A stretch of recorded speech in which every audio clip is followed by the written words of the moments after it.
Hi friends, welcome to crazy tech Kannada YouTube channel. ಇವತ್ತಿನ ಈ ವಿಡಿಯೋದಲ್ಲಿ ನಾವು ಮೈಕ್ರೋಸಾಫ್ಟ್ ಪವರ್ ಪಾಯಿಂಟ್ ಬಗ್ಗೆ ತಿಳ್ಕೊಳ್ಳೋಣ. ಅಂದರೆ MS ಆಫೀಸ್ನಲ್ಲಿ ಪವರ್ ಪಾಯಿಂಟ್ ಅಂತ ಏನು ಕರೀತಾರಲ್ಲ, ಅದರ ಬಗ್ಗೆ ಸಂಪೂರ್ಣವಾಗಿ ತಿಳ್ಕೊಳ್ಳೋಣ. ಕೆಲವೊಂದಿಷ್ಟು ವಿದ್ಯಾರ್ಥಿಗಳು ಕೇಳ್ತಾ ಇದ್ರಿ, ನಮಗೆ ಕಾಲೇಜ್ನಲ್ಲಿ ಪ್ರೆಸೆಂಟೇಷನ್ ಮಾಡ್ಕೊಂಬರೋಕೆ ಹೇಳ್ತಾರೆ ಅಥವಾ ಪ್ರೆಸೆಂಟೇಷನ್ನ PPT ರೆಡಿ ಮಾಡೋಕೆ ಹೇಳ್ತಾರೆ. ಸೊ ಅದು ನಮಗೆ ಯಾವ ರೀತಿ ಕ್ರಿಯೇಟ್ ಮಾಡೋದು ಅಥವಾ ಯಾವ ರೀತಿ ರೆಡಿ ಮಾಡೋದು ಅನ್ನೋದ್ರ ಬಗ್ಗೆ ಐಡಿಯಾ ಇಲ್ಲ, ಸೊ ತಿಳಿಸ್ಕೊಡಿ ಅಂತ ಕೇಳ್ತಾ ಇದ್ರಿ. ಆದಷ್ಟು ವಿದ್ಯಾರ್ಥಿಗಳು ನಾನು ಹಿಂದೆ MS ವರ್ಡ್ನ ಬಗ್ಗೆ ವಿಡಿಯೋನ ಮಾಡಿದಾಗ ಸೊ ಅವ್ರು ಕೇಳ್ತಾ ಇದ್ರಿ ವಿದ್ಯಾರ್ಥಿಗಳು, ಪವರ್ ಪಾಯಿಂಟ್ನಲ್ಲಿ ಹೇಗೆ ಪ್ರೆಸೆಂಟೇಷನನ್ನು ಕ್ರಿಯೇಟ್ ಮಾಡೋದು ಸ್ವಲ್ಪ ತಿಳಿಸ್ಕೊಡಿ ಅಂತ. ಸೊ ಅವ್ರಿಗಾಗಿ ಸಪ್ರೇಟಾಗಿ ಈ ವಿಡಿಯೋನ ಮಾಡ್ತಾಯಿದ್ದೀನಿ. ಈ ವಿಡಿಯೋದಲ್ಲಿ ಆದಷ್ಟು ಎಷ್ಟಾಗುತ್ತೋ ಅಷ್ಟು ನಿಮಗೆ ಮಾಹಿತಿಯನ್ನು ತಿಳಿಸ್ಕೊಡ್ತಾ ಇದ್ದೀನಿ. ಉಳಿದ ಮಾಹಿತಿಯನ್ನು ಮೈಕ್ರೋಸಾಫ್ಟ್ ಪವರ್ ಪಾಯಿಂಟ್ ಪಾರ್ಟ್ 2ನಲ್ಲಿ ನಿಮಗೆ ತಿಳಿಸ್ಕೊಡ್ತಾ ಇದ್ದೀನಿ. ವಿಡಿಯೋ ಸ್ಟಾರ್ಟ್ ಮಾಡೋಕ್ಕಿಂತ ಮುಂಚೆ ಇನ್ನೂ ಯಾರ್ಯಾರು ನಮ್ಮ ಕ್ರೇಜಿ ಟೆಕ್ ಕನ್ನಡ ಯೂಟ್ಯೂಬ್ ಚಾನಲ್ಗೆ ಸಬ್ಸ್ಕ್ರೈಬ್ ಮಾಡಿಲ್ಲ, ಸೊ ದಯವಿಟ್ಟು ನಮ್ಮ ಚಾನಲ್ಗೆ ಸಬ್ಸ್ಕ್ರೈಬ್ ಮಾಡಿ. ಇದೇ ರೀತಿ ಇನ್ನೂ ಹೆಚ್ಚು ವಿಡಿಯೋಗಳಿಗಾಗಿ ನಮ್ಮ ಕ್ರೇಜಿ ಟೆಕ್ ಕನ್ನಡ ಯೂಟ್ಯೂಬ್ ಚಾನಲ್ನ ಸಬ್ಸ್ಕ್ರೈಬ್ ಮಾಡೋದನ್ನು ಯಾವುದೇ ಕಾರಣಕ್ಕೂ ಮರೆಯೋಕೆ ಹೋಗಬೇಡಿ. ಬನ್ನಿ ಫ್ರೆಂಡ್ಸ್, ವಿಡಿಯೋನ ಸ್ಟಾರ್ಟ್ ಮಾಡೋಣ. ಇನ್ನೊಂದು ಏನಪ್ಪ ಅಂದರೆ, ವಿಡಿಯೋ ಸ್ಟಾರ್ಟ್ ಮಾಡೋಕ್ಕಿಂತ ಮುಂಚೆ ಯಾರ್ಯಾರು ಈ ವಿಡಿಯೋ ನೋಡ್ತಾ ಇದ್ದಾರೆ ದಯವಿಟ್ಟು ವಿಡಿಯೋನ ಕೊನೆವರೆಗೂ ನೋಡೋಕ್ಕೆ ಟ್ರೈ ಮಾಡಿ. ಯಾಕಂದರೆ ವಿಡಿಯೋನ ಅರ್ಧಂಬರ್ಧ ನೋಡೋದ್ರಿಂದ ನಿಮಗೆ ಯಾವುದೇ ರೀತಿ ಇನ್ಫಾರ್ಮೇಷನ್ ಫುಲ್ಲಾಗಿ ಸಿಗೋದಿಲ್ಲ. ಸೊ ಆದಷ್ಟು ವಿಡಿಯೋನ ಕೊನೆವರೆಗೂ ನೋಡೋಕ್ಕೆ ಟ್ರೈ ಮಾಡಿ. ಬನ್ನಿ ಫ್ರೆಂಡ್ಸ್, ವಿಡಿಯೋನ ಸ್ಟಾರ್ಟ್ ಮಾಡೋಣ. ಮೊದಲನೇದಾಗಿ PPT ಅಂತ ಏನು ಕರೀತಾರಲ್ಲ, so Microsoft PowerPoint open ಮಾಡಿದ ತಕ್ಷಣ ನಿಮಗೆ ಈ ರೀತಿಯಾಗಿ ಇಂಟರ್ಫೇಸ್ ಬರುತ್ತೆ. ಇದರಲ್ಲಿ ನೀವು ನೋಡ್ತಾ ಇರ್ಬೋದು, ನಾವು ಪೇಜನ್ನು ಹೇಗೆ ಆ್ಯಡ್ ಮಾಡೋದು ಅಥವಾ ಪೇಜನ್ನು ಕ್ರಿಯೇಟ್ ಮಾಡೋದು ಹೇಗೆ ಅಥವಾ ನಾವು ರೆಡಿ ಮಾಡೋದು ಹೇಗೆ ಅನ್ನೋದ್ರ ಬಗ್ಗೆ ಸೊ ಮೊದಲನೇದಾಗಿ ತಿಳಿಸ್ಕೊಡ್ತಾ ಇದ್ದೀನಿ. ಮೊದಲನೇದಾಗಿ ನಿಮಗೆ ಅವರು ಓಪನ್ ಮಾಡಿದ ತಕ್ಷಣ ನಿಮಗೆ ಒಂದು ಸ್ಲೈಡನ್ನು ಕೊಟ್ಟಿರ್ತಾರೆ.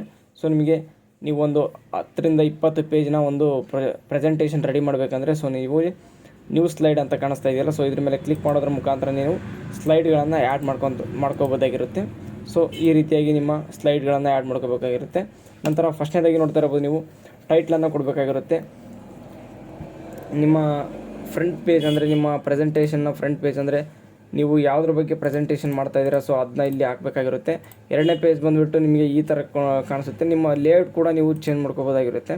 ಸೊ ಇಲ್ಲಿ ನೋಡ್ತಾ ಇರ್ಬೋದು, ನೀವು 2 ಕಂಟೆಂಟ್ ಅಂದರೆ ಯಾವುದಾದ್ರೂ 2 ಕಂಟೆಂಟ್ಗಳ ಬಗ್ಗೆ ನೀವು ಎಕ್ಸ್ಪ್ಲನೇಷನ್ ಮಾಡ್ತಾಯಿದ್ರೆ ಈ ರೀತಿ ಲೇಔಟ್ನ ಚೇಂಜ್ ಮಾಡ್ಕೊಂಡು ನೀವು ಕಂಟೆಂಟ್ಗಳ ಬಗ್ಗೆ ಎಕ್ಸ್ಪ್ಲನೇಷನ್ ಇದು ಕೊಡ್ಬೋದಾಗಿರುತ್ತೆ. ಮತ್ತು ಕಂಪ್ಯಾರಿಸನ್ ಮತ್ತು ಡಿಫ್ರೆನ್ಸ್ ಏನಿರುತ್ತಲ್ಲ, ಸೊ ಆ ರೀತಿ ಅದಕ್ಕಾಗಿ ಸಪ್ರೇಟ್ ಲೇಔಟ್ಗಳು. ಮತ್ತು ಟೈಟಲಲ್ಲಿ ಅಂದರೆ ನೀವು ಟೈಟಲನ್ನು ಹಾಕಿ ಅದರ ಬಗ್ಗೆ ಕೆಳಗಡೆ ಇಂಟ್ರಡಕ್ಷನ್ ಏನು ಕೊಡ್ತಾ ಇರ್ತೀರಲ್ಲ, ಸೊ ಆ ರೀತಿಯಾಗಿ ಇನ್ನೂ ಹಲವಾರು ರೀತಿಯ ನಿಮಗೆ ಇಲ್ಲಿ ಲೇಔಟ್ಗಳು ಸಿಗ್ತಾ ಇರ್ತವೆ. ನಿಮಗೆ ಯಾವುದು ಅವಶ್ಯಕತೆ ಇದೆಯೋ ಸೊ ಅದ್ರ ಮೇಲೆ ಕ್ಲಿಕ್ ಮಾಡಿಕೊಂಡು ನೀವು ನಿಮ್ಮ ಪ್ರೆಸೆಂಟೇಷನನ್ನು ನೀವು ಇಲ್ಲಿ ಮಾಡ್ಬೋದಾಗಿರುತ್ತೆ. ನಂತರ ಇದಿಷ್ಟು ಆದ ನಂತರ ನಿಮಗೆ ಎರಡನೇದಾಗಿ ನೋಡ್ತಾ ಇರ್ಬೋದು, ನೀವು ಈ ರೀತಿ ಏನಾದರೂ ಒಂದು ಟೈಪ್ ಮಾಡಿದಾಗ ನಿಮಗೆ ಒಂದು ಶೇಪ್ ಬೇಕಾಗಿರುತ್ತೆ. ಅಂದರೆ ನಿಮಗೆ ಇಲ್ಲಿ ಓಮ್ ಬಟನ್ನಲ್ಲಿ ಏನು ಕಾಣಿಸ್ತಾ ಇದೆಯಲ್ಲ, ಓಮ್ ರಾದಲ್ಲಿ ನಿಮಗೆ ಇಲ್ಲಿ ಶೇಪ್ಗಳು ಸಹ ಭಾಳ ರೀತಿಯ ಶೇಪ್ಗಳಿವೆ. ಸೊ ನೀವು ಇದ್ರ ಮೇಲೆ ಕ್ಲಿಕ್ ಮಾಡೋದ್ರ ಮುಖಾಂತರ ನಿಮ್ಮ ಶೇಪ್ಗಳನ್ನು ನೀವು ಇಲ್ಲಿ ಆ್ಯಡ್ ಮಾಡ್ಕೋಬೋದಾಗಿರುತ್ತೆ. ಈ ರೀತಿಯಾಗಿ ಶೇಪ್ಗಳ ಆಪ್ಷನನ್ನು ಇಲ್ಲಿ ಕೊಟ್ಟಿರ್ತಾರೆ ಫಾರ್ಮೆಟ್ನಲ್ಲಿ. ಸೊ ಈ ರೀತಿಯಾಗಿ ನಿಮಗೆ ಹಲವಾರು ರೀತಿಯ ಶೇಪ್ಗಳು ಇಲ್ಲಿ ನೋಡೋಕೆ ಸಿಗ್ತವೆ. ನಿಮಗೆ ಯಾವ ಶೇಪ್ ಬೇಕೋ ಆ ಶೇಪ್ನ ಇಲ್ಲಿ ಆ್ಯಡ್ ಮಾಡ್ಕೋಬೋದಾಗಿರುತ್ತೆ. ನಂತರ ಅಲೈನ್ ಟೆಕ್ಸ್ಟ್ ಇರುತ್ತೆ. ನಿಮಗೆ ಟೆಕ್ಸ್ಟ್ ಬಾಟಮು ಟಾಪು ಅಥವಾ ಮಿಡಲ್ನಲ್ಲಿ ಯಾವ ರೀತಿ ಬೇಕೋ ಆ ರೀತಿ ನೀವು ಟೆಕ್ಸ್ಟನ್ನು ಅಲೈನ್ ಮಾಡ್ಕೋಬೋದಾಗಿರುತ್ತೆ. ಮತ್ತು ಟೆಕ್ಸ್ಟ್ ಡೈರೆಕ್ಷನ್ ಅಂದರೆ ನಿಮಗೆ ಒಮ್ಮೊಮ್ಮೆ ನೀವು ಪೋರ್ಟ್ರೇಟ್ನಲ್ಲಿ ಟೈಪ್ ಮಾಡ್ತಾ ಇರ್ತೀರ, ಒಂದ್ಸಲಿ ನಿಮಗೆ ಲ್ಯಾಂಡ್ಸ್ಕೇಪ್ನಲ್ಲಿ ನೀವು ಟೈಪ್ ಮಾಡಬೇಕಾದ ಅವಶ್ಯಕತೆ ಇರುತ್ತೆ. ಸೊ ಆ ರೀತಿಯಾಗಿ ನೀವು ಟೆಕ್ಸ್ಟ್ ರೊಟೇಷನನ್ನು ನೀವು ಟೆಕ್ಸ್ಟ್ ಡೈರೆಕ್ಷನಲ್ಲಿ ಮಾಡ್ಕೋಬೋದಾಗಿರುತ್ತೆ. ಇನ್ನು ಕಾಮನ್ನಾಗಿ ಇಲ್ಲಿ ನೋಡ್ತಾ ಇರ್ಬೋದು, ನೀವು ಇದು ಕಾಮನ್ನಾಗಿ MS ಆಫೀಸ್ನ ಎಲ್ಲ ಟೂಲ್ಗಳಲ್ಲಿ ಇದ್ದೇ ಇರುತ್ತೆ. ಇದು ಫಾಂಟಾ ಸ್ಟೈಲ್ ಮತ್ತು ಫಾಂಟ್ ಸ್ಟೈಲು, ಸೈಜು ಮತ್ತು ಬೋಲ್ಡು, ಈ ರೀತಿಯಾಗಿ ಹಲವಾರು ರೀತಿಯ ಆಪ್ಷನ್ಗಳು ಎಲ್ಲ ಕಾಮನ್ನಾಗಿ ಎಲ್ಲ ಟೂಲ್ಗಳಲ್ಲಿ ಇದ್ದೇ ಇರುತ್ತೆ. ಸೊ ಅದನ್ನ ಬಿಟ್ಟರೆ ನಿಮಗೆ ನೆಕ್ಸ್ಟು ನಾನು ಏನಪ್ಪ ಹೇಳೋಕ್ಕೆ ಇಷ್ಟಪಡ್ತೀನಿ ಅಂದರೆ, ನಿಮಗೆ ಅರೇಂಜ್ ಇಲ್ಲಿ ಬರ್ತಾ ಇದೆಯಲ್ಲ, ಸೊ ನಿಮಗೆ ಅರೇಂಜ್ ಬಂದುಬಿಟ್ಟು ಇಲ್ಲಿ ಇನ್ಸರ್ಟ್ನಲ್ಲಿ ನಿಮಗೆ ಪಿಕ್ಚರ್ಗಳನ್ನ ಆ್ಯಡ್ ಮಾಡ್ಕೋಬೋದು, ಕ್ಲಿಪ್ ಆರ್ಟ್ಗಳನ್ನ ಆ್ಯಡ್ ಮಾಡ್ಕೋಬೋದು ಅಥವಾ ಫೋಟೋ ಆಲ್ಬಮ್ಗಳನ್ನು ಆ್ಯಡ್ ಮಾಡ್ಕೋಬೋದು. ಶೇಪ್ ಅಂತ ಇಲ್ಲಿ ಸಪ್ರೇಟಾಗಿ ಒಂದು ಕಾಲಮ್ ಕೊಟ್ಟಿದ್ದಾರೆ. ಸೊ ಶೇಪ್ ಅನ್ನೋ ಬಟನ್ ಇಲ್ಲಿಯೂ ಸಹ ಸಿಗುತ್ತೆ ನಿಮಗೆ, ಮತ್ತು ಓಮ್ ರಾದಲ್ಲೂ ಕೂಡ ಸಿಗುತ್ತೆ. ನಂತರ ಡಿಸೈನ್ನಲ್ಲಿ ಬಂದರೆ ನಿಮಗೆ ಯಾವ ರೀತಿ ಡಿಸೈನ್ ನಿಮ್ಮ ಪ್ರೆಸೆಂಟೇಷನ್ ಯಾವ ರೀತಿ ಬೇಕೋ ಆ ರೀತಿ ನೀವು ಡಿಸೈನನ್ನು ಮಾಡ್ಕೋಬೋದಾಗಿರುತ್ತೆ. ನೋಡ್ತಾ ಇರ್ಬೋದು, ಇಲ್ಲಿ ಈ ರೀತಿಯಾಗಿ ಕಲರ್ಗಳು ಚೇಂಜ್ ಆಗುತ್ತೆ. ಮತ್ತು ನಿಮ್ಮ ಏನು ಪ್ರೆಸೆಂಟೇಷನ್ ರೆಡಿ ಮಾಡ್ತಿರಲ್ಲ, ಸೊ ಆ ಪ್ರೆಸೆಂಟೇಷನ್ನ ಓವರಾಲ್ ಎಲ್ಲ ಪೇಜ್ಗಳ ಡಿಸೈನ್ ಕೂಡ ಇಲ್ಲಿ ಚೇಂಜ್ ಆಗುತ್ತೆ. ಇಲ್ಲಿ ನೋಡ್ತಾ ಇರ್ಬೋದು, ನಿಮಗೆ ಹಲವಾರು ರೀತಿಯ ಡಿಸೈನ್ಗಳು ಇದ್ದಾವೆ. ಮತ್ತು ಅದರಲ್ಲಿ ಏನಾದರೂ ನೀವು ಕಸ್ಟಮ್ ಮಾಡ್ಕೋಬೇಕಂದ್ರೆ ನಿಮಗೆ ನೋಡ್ತಾ ಇರ್ಬೋದು, ಈ ರೀತಿಯಾಗಿ ಕಸ್ಟಮ್ ಆಪ್ಷನ್ಗಳು ಕೂಡ ಇವೆ, ಕಲರ್ಗಳನ್ನು ಚೇಂಜ್ ಮಾಡ್ಕೊಳ್ಳೋಕ್ಕೆ. ನಂತರ ಫಾಂಟಾ ಸ್ಟೈಲ್ಗಳು ಕೂಡ ಇವೆ, ಫಾಂಟ್ಸ್ ಸ್ಟೈಲ್ಗಳು ಇಲ್ಲಿ ಕೊಟ್ಟಿರ್ತಾರೆ. ನಿಮಗೆ ಯಾವ್ದು ಬೇಕೋ ಅದನ್ನ ಆ್ಯಡ್ ಮಾಡ್ಕೋಬೋದು. ನಂತರ ನಿಮಗೆ ಎಫೆಕ್ಟ್ ಬಂದುಬಿಟ್ಟು ಸೊ ನೋಡ್ತಾ ಇರ್ಬೋದು ನೀವು, ಎಫೆಕ್ಟ್ಗಳು ಕೂಡ ಈ ರೀತಿಯಾಗಿ ಕಾಣಿಸುತ್ತೆ ನಿಮಗೆ. ನೆಕ್ಸ್ಟು ಇದರಲ್ಲಿ ಇಂಪಾರ್ಟೆಂಟ್ ಏನಪ್ಪ ಅಂದರೆ, ನೀವು ಒಂದು ಪ್ರೆಸೆಂಟೇಷನ್ನ ರೆಡಿ ಮಾಡಿರ್ತೀರಲ್ಲ, ಸೊ ಆ್ಯನಿಮೇಷನ್ ತುಂಬ ಇಂಪಾರ್ಟೆಂಟ್ ಆಗಿರುತ್ತೆ. ಆ್ಯನಿಮೇಷನ್ ಅಂದರೆ ಏನಪ್ಪ ಅಂದರೆ, ಸೊ ನೀವು ಒಂದು ಪೇಜಿಂದ ಇನ್ನೊಂದು ಪೇಜ್ಗೆ ಮೂವ್ ಆಗ್ತಿರ್ಬೇಕಾದ್ರೆ, ಅಂದರೆ ಈಗ ಫಸ್ಟ್ ಪೇಜ್ ಎಕ್ಸ್ಪ್ಲನೇಷನ್ ಮುಗಿದಿದ್ದರೆ ನೀವು ಸೆಕೆಂಡ್ ಪೇಜ್ಗೆ ಹೋಗ್ತಾ ಇದ್ದೀರಿ ಅಂದರೆ, ಸೊ ನೀವು ಚೇಂಜ್ ಮಾಡಬೇಕಾದ್ರೆ ಏನು ಎಫೆಕ್ಟ್ ಬರುತ್ತಲ್ಲ ಆ್ಯನಿಮೇಷನ್, ಸೊ ಅದನ್ನ ಆ್ಯನಿಮೇಷನ್ ಅಂತ ಕರೀತಾರೆ. ಸೊ ಇದರಲ್ಲಿ ನಿಮಗೆ ಆ್ಯನಿಮೇಷನ್ ಇಲ್ಲಿ ನೋಡ್ತಾ ಇರ್ಬೋದು ನೀವು, ಇಲ್ಲಿ ನೋಡ್ತಾ ಇರ್ಬೋದು. ನಾನೊಂದಿಗೆ ಯಾವ್ದಾದ್ರೂ ಆ್ಯಡ್ ಮಾಡಿ ತೋರಿಸ್ತೀನಿ ನಿಮಗೆ. ಇದನ್ನ ಕಾಮನ್ನಾಗಿ ಆ್ಯಡ್ ಮಾಡ್ತೀನಿ. ಸೊ ಈಗ ನಾನು ಇದೇನಿದೆಯಲ್ಲ, ಈ ಪೇಜಿಂದ ಈ ಪೇಜ್ಗೆ ಏನಾದರೂ ಹೋಗ್ಬೇಕಂದ್ರೆ ಈ ಆ್ಯನಿಮೇಷನ್ ಬರುತ್ತೆ. ಆವಾಗ ನೋಡ್ತಾ ಇರ್ಬೋದು ನೀವು, ಈ ಆ್ಯನಿಮೇಷನ್ ಬರುತ್ತೆ. ಅದನ್ನ ನೀವು ಟೈಮ್ ಕೂಡ ಸೆಟ್ ಮಾಡ್ಕೋಬೋದು, ಸ್ಲೋ, ಮೀಡಿಯಮು, ಫಾಸ್ಟ್, ನಿಮಗೆ ಯಾವ ರೀತಿ ಅದು ಹೋಗ್ಬೇಕು ಅನ್ನೋದ್ರ ಬಗ್ಗೆ ಟೈಮ್ ಕೂಡ ನೀವು ಸೆಟ್ ಮಾಡ್ಕೋಬೋದಾಗಿರುತ್ತೆ. ನಂತರ ಸ್ಲೈಡ್ ಶೋ ಬಂದುಬಿಟ್ಟು, ಸ್ಲೈಡ್ ಶೋ ಇಲ್ಲಿ ಪ್ಲೇ ಮಾಡೋದ್ರಿಂದ ನಿಮಗೆ ಸ್ಲೈಡ್ ಶೋ ಪ್ಲೇ ಆಗುತ್ತೆ. ನೋಡ್ತಾ ಇರ್ಬೋದು ನೀವು, ನಾನು ಪ್ಲೇ ಮಾಡ್ತಾಯಿದ್ದೀನಿ ಈಗ. ಇದು ಫಸ್ಟ್ ಪೇಜ್ ಆಯಿತಾ, ಸೆಕೆಂಡ್ ಪೇಜ್ಗೆ ಈ ರೀತಿಯಾಗಿ ಎಫೆಕ್ಟ್ ಬರುತ್ತೆ. ನಾವೇನು ಆ್ಯನಿಮೇಷನನ್ನು ಆ್ಯಡ್ ಮಾಡಿರ್ತೀವಲ್ಲ, ಸೊ ಅದು ಅಪ್ಲೈ ಆಗುತ್ತಾ ಹೋಗುತ್ತೆ.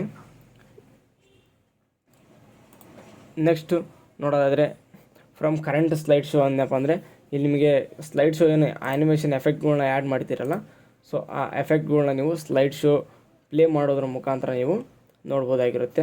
ಮತ್ತು ಯಾವುದಾದ್ರೂ ಒಂದು ಸ್ಲೈಡನ್ನು ಐಡ್ ಮಾಡಬೇಕಂದ್ರೆ, ಸೊ ನಿಮಗೆ ಐಡ್ ಸ್ಲೈಡ್ ಅಂತ ಬರುತ್ತಲ್ಲ, ಸೊ ಇಲ್ಲಿ ಕ್ಲಿಕ್ ಮಾಡ್ಕೋಬೋದು. ನಂತರ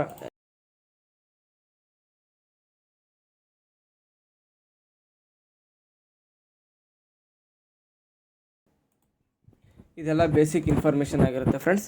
ನೆಕ್ಸ್ಟು ನೀವು ವ್ಯೂನಲ್ಲಿ ಬಂದರೆ ನಿಮಗೆ ನಾರ್ಮಲ್ಲು, ಸಾಲಿಡ್ ಶಾರ್ಟರು, ನೋಟ್ಸ್ ಪೇಜು, ಈ ಥರ ಹಲವಾರು ರೀತಿಯ ಸ್ಲೈಡ್ಗಳು ಕೂಡ ನೀವು ಕ್ರಿಯೇಟ್ ಮಾಡ್ಕೋಬೋದಾಗಿರುತ್ತೆ. ನಂತರ ನೀವು ಓಮ್ರಾದಲ್ಲಿ ನಾನು ಇಷ್ಟೊತ್ತು ಏನು ಹೇಳಿದೆಲ್ಲ, ಸೊ ಇದೆಲ್ಲ ಬೇಸಿಕ್ ಇನ್ಫಾರ್ಮೇಷನ್ ಆಗಿರುತ್ತೆ ಪಿ ಪಿ ಟಿದು. ಇದರಲ್ಲಿ advance P P T version ಏನಾದರೂ ನಿಮಗೆ ಬೇಕು ಅಂದರೆ, ಸೊ ನಾನು ಪಿ ಪಿ ಟಿ ಪಾರ್ಟ್ 2ನಲ್ಲಿ ಎಕ್ಸ್ಪ್ಲನೇಷನನ್ನು ಕೊಡ್ತೀನಿ ಮತ್ತು ಪ್ರೆಸೆಂಟೇಷನ್ ಕೂಡ ಮಾಡಿ ಎಕ್ಸ್ಪ್ಲೈನ್ ಮಾಡ್ತೀನಿ. ಆದಷ್ಟು ಈ ವಿಡಿಯೋ ಯಾರ್ಯಾರಿಗೆ ಯೂಸ್ಫುಲ್ ಆಗಿದೆ, ಸೊ ದಯವಿಟ್ಟು ನಮ್ಮ ಕ್ರೇಜಿ ಟೆಕ್ ಕನ್ನಡ ಯೂಟ್ಯೂಬ್ ಚಾನಲ್ಗೆ ಸಬ್ಸ್ಕ್ರೈಬ್ ಮಾಡಿ.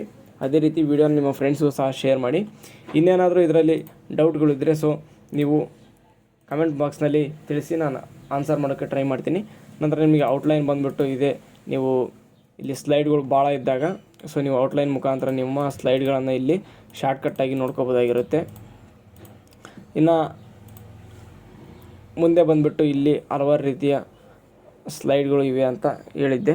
ಸೊ ಈ ರೀತಿಯಾಗಿ ನೀವು ಒಂದು ಉತ್ತಮವಾದ ಪಿ ಪಿ ಟಿಯನ್ನು ಇವೆಲ್ಲ ಪಾಯಿಂಟ್ಸ್ಗಳನ್ನು ಉಪಯೋಗಿಸ್ಕೊಂಡು ನೀವು ಉತ್ತಮವಾದ ಪಿ ಪಿ ಟಿಯನ್ನು ರೆಡಿ ಮಾಡ್ಕೋಬೋದಾಗಿರುತ್ತೆ. ಇದೇ ತರಹ ನಾನು ಒಂದು ಮೈಕ್ರೋಸಾಫ್ಟ್ ಪವರ್ ಪಾಯಿಂಟ್ ಪಾರ್ಟ್ 2ನಲ್ಲಿ ನಿಮಗೆ ಒಂದು ಪ್ರೆಸೆಂಟೇಷನನ್ನು ಕೂಡ ಮಾಡಿ ತೋರಿಸ್ತೀನಿ.